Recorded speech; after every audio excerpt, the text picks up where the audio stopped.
And is it lands typically slow? lands is very, very glacial to win the game. But when I actually watched his one of the matches I watched it was him playing against a Reanimator deck, and they finished the first 2 games in 20 minutes. Excellent. Yeah, Billy, pretty confident, pretty quick pace pilot. So, how does Todd's deck match up against lands? all right, so basically, Billy's for those of you who don't know what a lands deck does, ideal start is an expert. Ideally, it has an exploration in play, and it's going to dredge and cast Life from the Loam every turn. And then it has this somewhere between 35 and 42 lands, somewhere in the range, over 30, okay. Well over 30 lands. And just wants to put various things. It has Talaria West can get the correct land for the situation. Plays Maze of Ith. It's a very mana denial heavy deck. It plays both Wasteland and Rishid Import. Okay, excellent. So Todd is often going to struggle against Billy's mana advantage. So Todd really has to get that threat out early, right? In order to take advantage of it. Yeah. Intuition can also set up Life from the Loam plus 2 lands that he wants in play. There's like a Glacial Chasm, a Tabernacle, Pendrell Vale. Maze of Ith. I'll run down some single. A Bajuka Bog, Academy Ruins, a Caracas. Things like creeping. There are 2 creeping tar pits. That's the primary way Billy wins. Yeah, it's amazing how some of these lands are, and some of the things in there are some of the best history. Things like you see Zorn's Orb and other lands like that you don't normally see unless you've played Magic for quite a long time.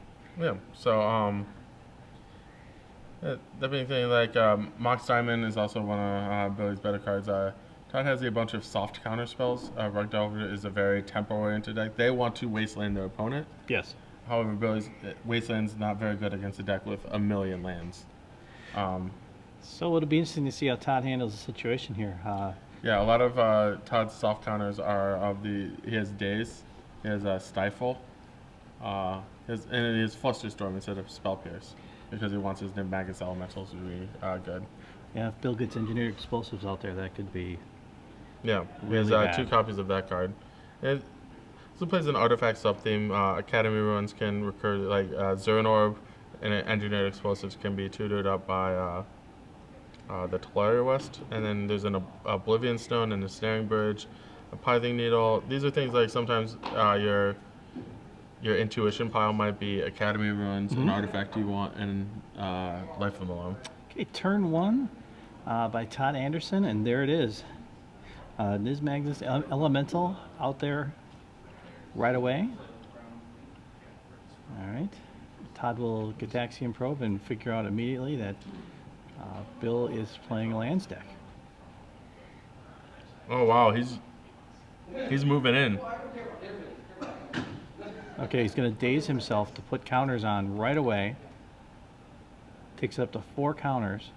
So he's turn 1, 5, 6. Go. It costs him lots of cards and things like that. But yeah. Also, when Billy plays a turn 1 forest, he knows he's probably safe from a lot of removal. But it turns out exploration from Billy and a Maze of Ith. So Billy has quite the excellent answer. He's going to get his Maze of Ith wastelanded.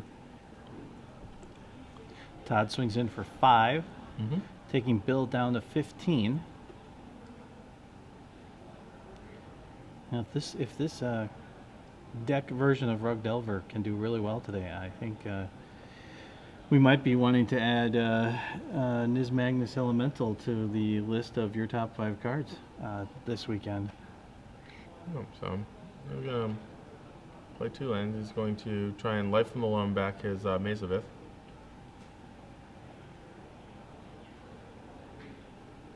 And Billy's going to use a die on exploration, basically say how many lands he's played in a turn. Okay. Not necessarily be very aggressive. Force of Will.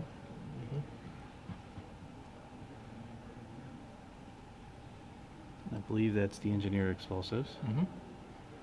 Indian explosives for 1. It'll take out the Niv-Magus Elemental if need be, but more importantly just as importantly, it will take out his Exploration, which is not a card that Todd really wants. So Billy's going to dredge back his Life from the Loam. Okay. And unfortunately, Billy's being a big meanie face, not putting his graveyard just out of our reach. Okay. So he brings back, it looks like 2 Mazovits. Yeah, 2 Mazovits, uses his Exploration. So now he doesn't need to blow the engineered explosives because he just has the coverage on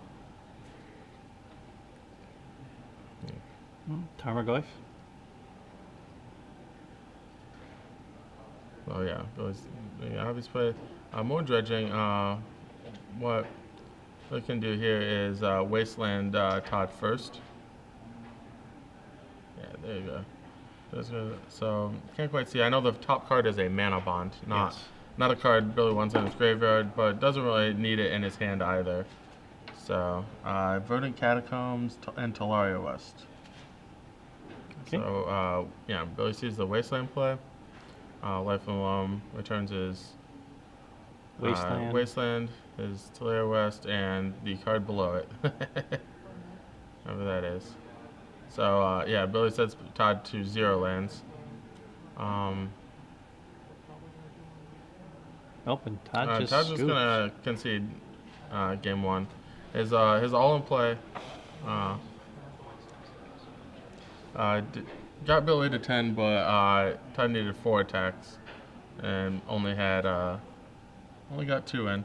Okay, so what is Todd gonna bring in against the lands deck to go? He's got 2 Envelop, 4 Graph Digger Cage, 4 Submerge, 2 Red Elemental Blast, and 3 Rough and Tumbles. I'm gonna anti-shout out Todd Anderson here for calling his envelopes.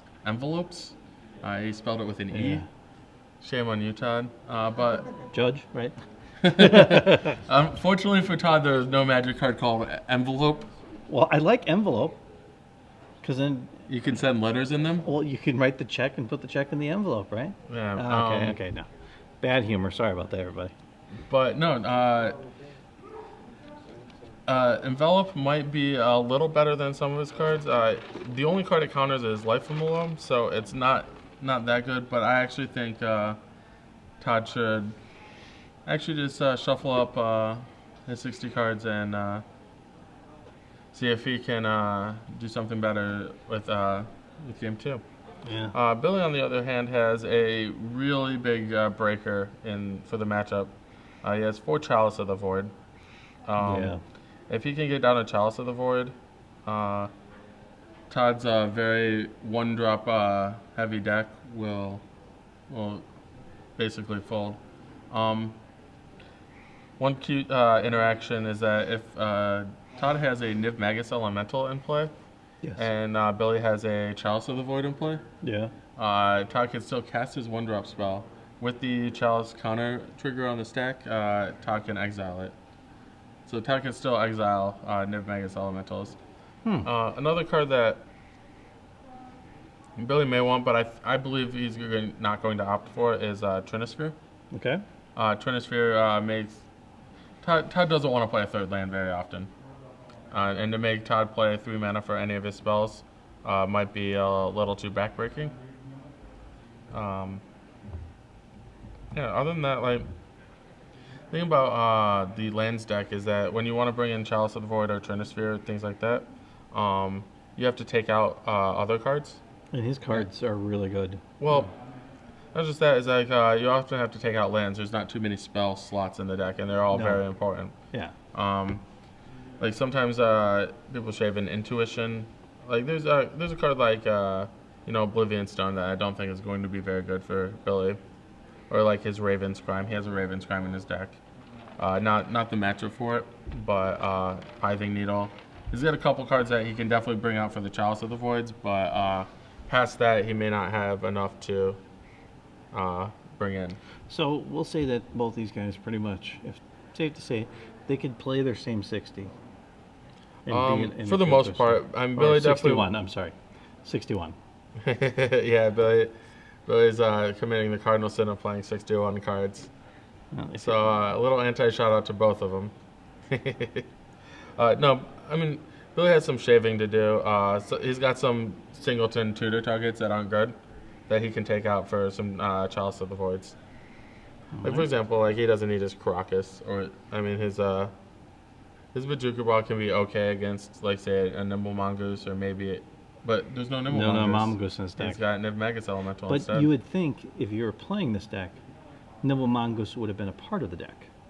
Well, if you're building and saying, all right, so my Rug opponent, I don't know what's in his deck for sure, but there's definitely a Niv Magus Elemental. Are those additional creatures, or did those replace something? Yeah. And they didn't replace Tarmogoyf because Todd played one of those. Yeah. So most likely card is Nimble Mongoose, because Yeah.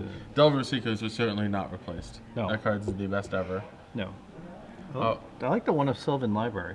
Yeah, Todd. Todd's been a fan of like playing 2 in a lot of his Rug decks. He played 2 at the Invitational, said it was one of his best cards. So looks like after a mulligan, Todd's has six cards. Looks to be pretty good for him. Okay. Leads off with a Cataxian Probe. Well, he figures since life isn't really Todd's biggest issue right now, seeing what his hand is, we are going to get... Maze of Ith by Wasteland. Yeah. Academy runs the aforementioned Chalice of the Void. Oh. A card with a lot of glare on it and a tropical island. It looks like a Rishid import, I believe, but I've been wrong before. That Chalice of the Void. Nice draw for Bell. All right. Todd's down to 18. Yeah, I'm down to 18, and looks like he has 3 lands in hand. He has a Brainstorm, 4 lands. That's a Wasteland. Yep. That's a lot of lands. He also has a Stifle. So he's 4 lands, Stifle, Brainstorm. And I believe Bill drew a Maze of Ith. Another one, so that would give him 2. So, that's an interesting play by Todd. Not stifling the Wasteland. He does have extra lands in play, but I'm not sure what Todd's hoping to stifle, or maybe he just wants to shuffle a card back in. And Todd thinks about brainstorming correctly, decides to just go to his turn. He does have a Wasteland. Okay, Misty Rainforest. So, but he decides to go with Misty Rainforest. I believe we're going to see a Brainstorm from Todd Anderson.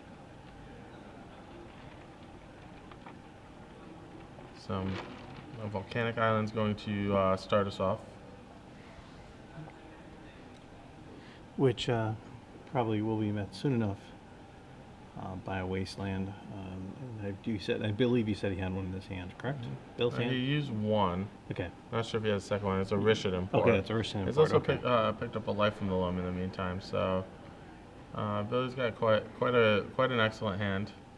If a little slow, he doesn't have the accelerators. He does not have either Mox Diamond, Exploration, or Mana Bond. Mana Bond would actually be his best draw possible here. Okay. Mana Bond is an enchantment, 1 green.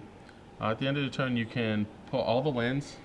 You can discard your hand, but Yep. put all the lands into play. Yes. So he would put all of his lands into play and discard a Life from the Loam. And he would be able to just do that for the remainder of the game. Yeah, that's the perfect scenario for him when it comes to that.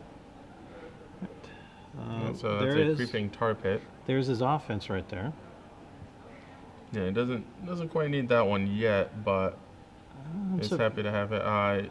He's also going to play around Days here, which I like. I might have played the Rishid import to tap a land, but you can see an argument for playing the Creeping Tar Pit here as well. You wouldn't want to hold it for a little bit till you had more control of the board. No, cards in his graveyard are relatively. If Todd would Wasteland the Creeping Tar Pit, Yeah. Billy can just get it back with Life from the Loam. Okay. So, yeah, Billy's not like, it's not like a Morphling he's trying to protect, where he only wants to play it when he can actually devote resources to protect it. His kill condition, basically, which is his tar pit, is pretty safe. All right, so Todd will pass back. Todd did not play his Wasteland. There is Bill's Wasteland. Oh. So we're going to see Life from the Loam on the one Wasteland. Billy is playing around Daze.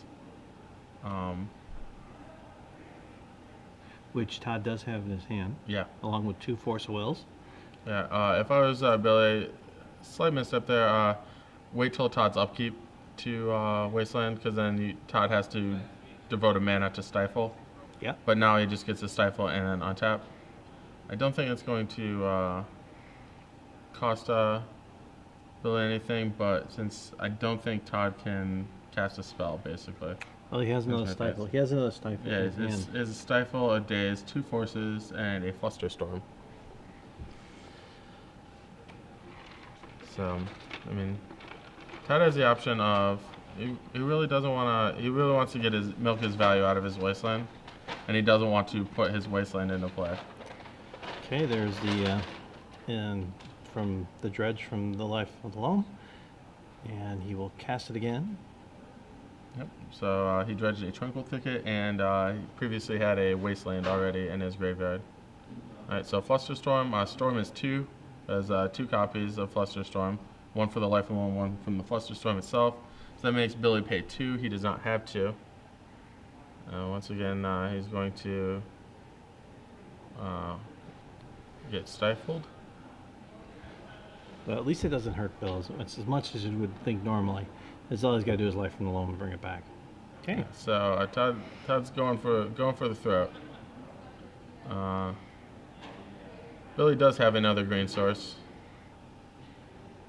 Alright, so Milling and Snaring Bridge, Bayou, and Creeping Tar Pit number 2.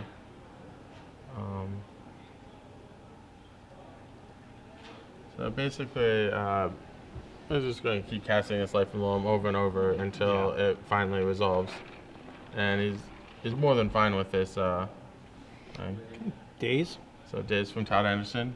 Todd could hardcast it, but it's actually better for him to play the return the land in case if Todd draws a Brainstorm. He can Brainstorm and then put the land back if he just so desires before shuffling. So Billy's going to play around further Dazes. He's going to play the Loam, play his Wishing Import first. So Todd's still on the counter all your Life from the Loam plan. Yeah, Todd has another fetch land here. Okay, Life. Search for an island or a swamp. Okay, Todd could use one of his 2 Force of Wills on this, if he so chooses. Todd looking through the graveyard. I mean, if you play a lot of Legacy, you'll know the lands deck. But how many different variable numbers of the lands are in normally these decks? Is there a big variance, a small variance? You can basically play. There are a couple cards you need to have at least 1 copy of. You need to have at least 1 copy of some of the 0 mana artifacts and some of the. So you need to have like an Academy Ruins. You need to have a Tabernacle. And you need to have Glacial Chasm, super important against some decks. But like something like an Oblivion Stone, a Raven's Crime, and Snaring Bridge, a Pithing Needle, those are like the variables. There's probably like 50 cards out of 60 that you're locked in on. All right. So the reason why is if you run into this at your local Legacy event or an SCG event, at least you'll have an idea of what you're going to face and what you should expect to face in the show. Because, like you said, there's a scoop, and congratulations. Yeah, Todd Anderson just kind of gets nothing going there. Bill has basically demonstrated that he's going to lock Todd out of the game. Basically, how he's going to do that, he's going to recur Life from the Loam, recur Wasteland with Life from the Loam, often enough that he will basically Todd will eventually.